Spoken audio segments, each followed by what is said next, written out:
السلام عليكم، ازيكم عاملين ايه؟ يا رب تكونوا بخير. النهارده انا جاي لكم فيديو جديد. حطي لي لايك واشتركي معايا في القناه لو لسه مش مشتركه، ويلا بينا نبدا الفيديو. النهارده بقى روتين جديد. بس النهارده انا مش في شقتي، انا في شقه حماتي تحت. آه هنعمل بقى كده تظبيطات هنا، هنروق الدنيا الشقه كلها. هي في البلد، سافرت البلد كده كام يوم وجايه على طول. هي احتمال تيجي النهارده ان شاء الله. فانا هروق الشقه كده واظبطها وهظبط الدنيا كده. بس اهم حاجه ما تنسوش تعملوا لايك وتشتركوا معايا في القناه لو انتوا لسه مش مشتركين، ويلا بقى تحمسوا قوموا انتوا كمان اعملوا روتين النهارده. يلا بقى بينا نظبط الدنيا كده. وادي بعد ما خلصنا وظبطنا الدنيا هنا في اوضه الانتريه وكنسه الارض وشدت البياضات ديت وظبطتها كلها تمام كده. بقى فاضل الغسيل دوت يتطبق. دلوقتي بقى هنطبق الغسيل وهنخش على اوضه النوم علشان نروقها هي كمان. هنروق بقى حاجه حاجه كده، واحده واحده. يلا بقى بينا نكمل. وادي الغسيل كمان بعد ما طبقته. يلا بقى بينا نروح على اوضه النوم عشان نروقها. وادي اوضه النوم برضه عاوزه تتروق كده على بسيط. ماشي، كل ده بقى هنروقه وهنطبقه كده وهنشيله وهنظبط الدنيا. يلا بقى بينا نروق الدنيا كده وهرجع لكم تاني.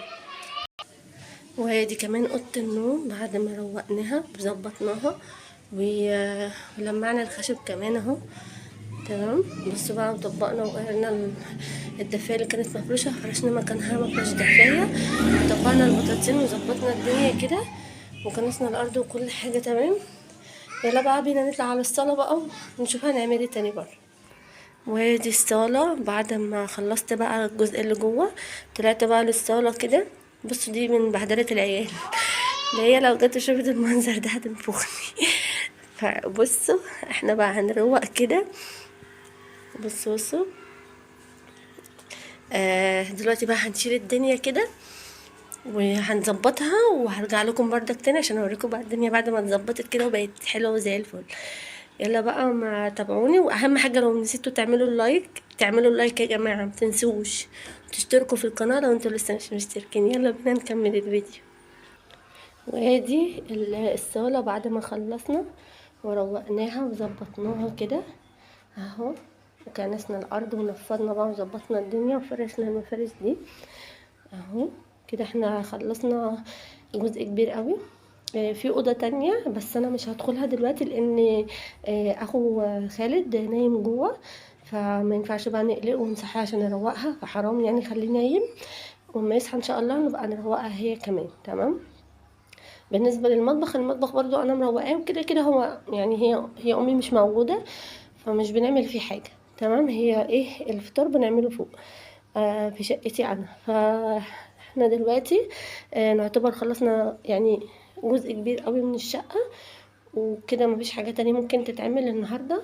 انا دلوقتي بقى هطلع لشقتي انا علشان اوريكم بقى الروتين بتاعي انا فوق والم الدنيا كده. انا مخلصه امبارح منضفه ومسحه وكل حاجه، بس بقى النهارده حاجات بسيطه كده برضو ترويق بسيط. مكان الولاد يعني ما بيلعبوا بقى ويبهدلوا كده، ومكان فطار النهارده. انا دلوقتي بقى هقفل معاكم هنا وهنطلع بقى علشان نشوف هنعمل ايه فوق. اهم حاجه ما تنسوش تشتركوا في القناه، ما تنسوش تعملوا لايك لو انتوا لسه ما عملتوش لايك. يلا بينا علشان نطلع فوق. بقى احنا كده تاني يوم. انا امبارح ما خلصتش ما كملتش معاكم الفيديو، ما طلعتش عملت الروتين هنا لان بعد ما خلصت بشويه كده امي جت، امي حماتي يعني امي التانية جت فانشغلنا بقى معاها وكده فايه يعني ما طلعتش عملت روتين هنا. او يعني طلعت روقت كده بس ما صورتش تمام. فالنهارده بقى هصور بقى كده الروتين بتاع النهارده.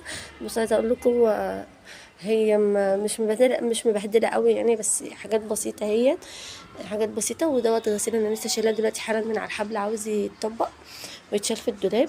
وشويه حاجات كده برضو هشيلها وهكنس الارض. هي مش متبهدله قوي زي ما قلت لكم ان انا مسحاها يعني اول امبارح، بس بما ان الجو مليان تراب حاجه رهيبه بصراحه. انا ببقى مسحه البلكونه وتاني يوم على طول الاقيها مطربه جامد. فانا هنضف كده. بصوا الحته اللي عند البلكونه حتى باينه ان هي فيها تراب اصلا اهي. فانا هروق كده هنا وهظبط الدنيا واشيل الحاجات اللي ملهاش لازمه هنا يعني. هروق كل ده، بس كل دوت محتاج يتروق اهو.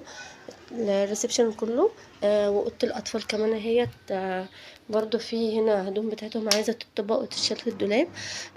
وادي هنا حاجات عاوزه تطبق برضو، الكبيرته ديت والبطانيه واللحاف، كل دوت عاوز يتروق ويتطبق. فانا هخلص كده حاجه حاجه. بص انا كنت قايله لكم ان انا هشيل الستاير كلها. انا شلت حاجه حاجه. شلت ستاره اوضه الاطفال. فاضل ان انا اشيل دي، وديت ما بتتفكش وانا بغسلها في مكانها. انا شلت اللي هي الشيفون البيضه اللي بتبقى ورا دي، تمام. فانا دلوقتي هروق هنا حاجه حاجه كده، لان انا بصراحه النهارده مفرهده جدا من الصيام، عطشانه قوي، الجو حار. فانا هعمل حاجه حاجه كده على قد ما اقدر، واللي مش هقدر اعمله دلوقتي ممكن بعد الفطار ان شاء الله، لان احنا لسه ورانا حاجات كتير. يلا بقى نكمل بينا الفيديو. ولو وصلتوا لحد هنا في الفيديو متنسوش تعملوا لايك وتشتركوا في القناه لو انتوا لسه مش مشتركين، ويلا بينا نكمل الفيديو. وهي دي الصاله كده، الريسبشن خلصناها اهو، شلنا الغسيل طبقناه وشلناه، تمام. وروقنا كمان الريسبشن هنا اهو، تمام كده خلاص. كده بقى فاضل اوضه الاطفال. بصوا مقطعين ورق في الارض وعاملين علايل. بصوا انا دلوقتي طبقت الغسيل اللي كان هنا مع الغسيل اللي كان بره، تمام، علشان ايه اكون خلصت حاجه كده مره واحده. دلوقتي بقى فاضل ان انا اطبق الفرش دوت واكنس الارض برضو هنا والم الحاجات اللي هم رامينها دي. يلا بقى بينا نكمل الروتين بتاعنا. وادي كمان اوضه الاطفال خلصناها وظبطناها كده وروقناها اهو. كده خلاص خلصنا.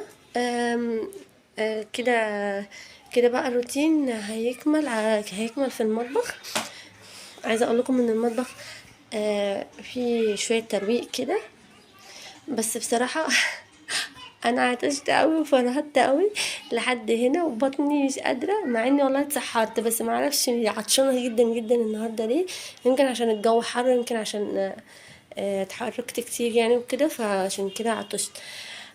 دلوقتي بقى هنروح على اوضه النوم. هنروق اوضه النوم الاول، وبعد كده بقى ايه نتمزمز كده في الاخر في المطبخ. لو ما قدرتش اعمل المطبخ قبل الفطار ممكن اعمله بعد الفطار، عشان حتى ابقى قادره اقف واعمله كده. انا دلوقتي هروح اوضه النوم وبعد كده هنكمل. يلا بينا نكمل الروتين. بس اهم حاجه لو وصلت لحد هنا في الفيديو متنسيش تعملي لايك وتشتركي في القناه لو انت لسه مش مشتركه عشان تشوفي كل جديد. يلا بينا نكمل الروتين. جيت لأوضة النوم اهي. بصوا متبهدله جامد، محتاجه تتروق، محتاجه ان تتظبط كده، حاجات تتشال وحاجات تتحط بقى والكلام ده كله. هنروقها كده وهرجع لكم تاني. انا احتمال ان ما اعملش المطبخ دلوقتي معاكم، احتمال اعمله انا لوحدي كده بعد الفطار، لان انا فرهدت واصلا ما فيش وقت يعني. خلاص الساعه دلوقتي 5 وشويه كمان. فانا دلوقتي هعمل اوضه النوم، هروقها كده واظبطها، وبعد كده هروح بقى انا للمطبخ مع نفسي. انا كده هظبطه بس بعد الفطار ان شاء الله، لان انا دلوقتي عطشانه مش قادره. تمام. دلوقتي بقى هعمل اوضه النوم كده وهرجع لكم تاني. وادي كمان اوضه النوم ظبطناها وخلصناها اهي، خلصناها كده. وطبقت المفرش كده يعني نص تطبيقه كده، ورحت فرشاه كده على نص السرير يعني دي منظر حلو كده. وشديت الملايه، ظبطت الدنيا كده وشلت الحاجات اللي كانوا العيال رامينها في الارض. لحد كده نكون خلصنا جزء كبير من الروتين. انا كده فاضل لي ان انا اعمل المطبخ. انا دلوقتي هقفل معاكم الفيديو، هروح اعمل المطبخ بس بعد الفطار مش دلوقتي، لان انا الصراحه دلوقتي مش قادره خالص ان انا اعمل اي حاجه. اشوفكم بقى في روتين جديد ويوم جديد. مع السلامه.